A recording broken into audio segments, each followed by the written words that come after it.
Alright, so we're going to create a registration form here. Just go to typeform.com and create an account. This is a free version account, this is not a paid one.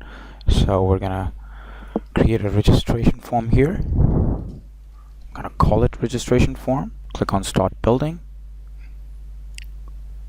And you can see it's a fairly simple process. You can just drag and drop your columns that you want.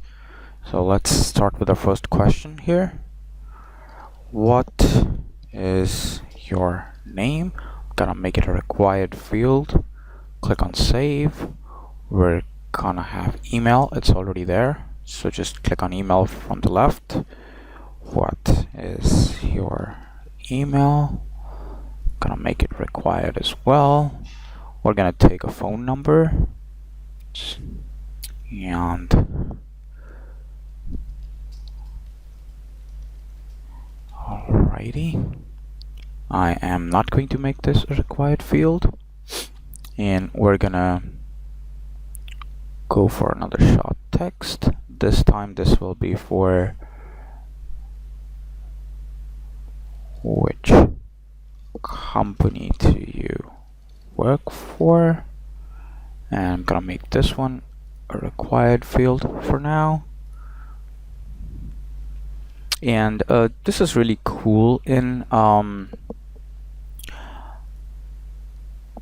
TypeForm. You can see what I'm gonna do here. So what is your current job title at, and I'm gonna include a variable from the company's name. So I find this really interesting. You can ask a question related to the answer that was given in the first option, and then we're gonna do a drop down here for a country list. So which country are you from? I'm gonna make this a required. And for choices, I actually have a copied list of all the countries in my notepad. I'm gonna go ahead and paste this right there. Alright, quickly going to click save. We're gonna ask which city the person belongs to. Alright, which city do you belong to? And this one, I'm not gonna make it a required field at this time. And of course, the legal part. This is for our terms and conditions.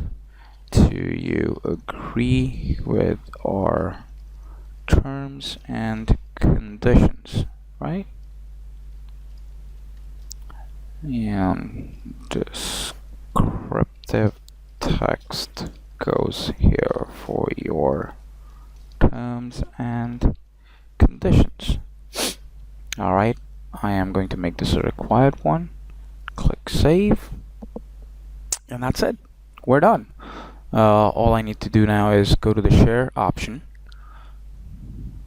copy this URL right here, and if I try to open this form, anyone can access this. This is anonymous. It doesn't have any authentication. Let's just go ahead and make a small change here. I'm gonna go to the configuration option, the design option, and change the background image just to make it look a little fancy. Alright, I'm gonna choose this background right here, and I'm gonna click apply. Alright, let's wait for this. Done. And now if I refresh this, you'll see there's a nice background to it. Alright, let's leave it at that. Let's look at the next options.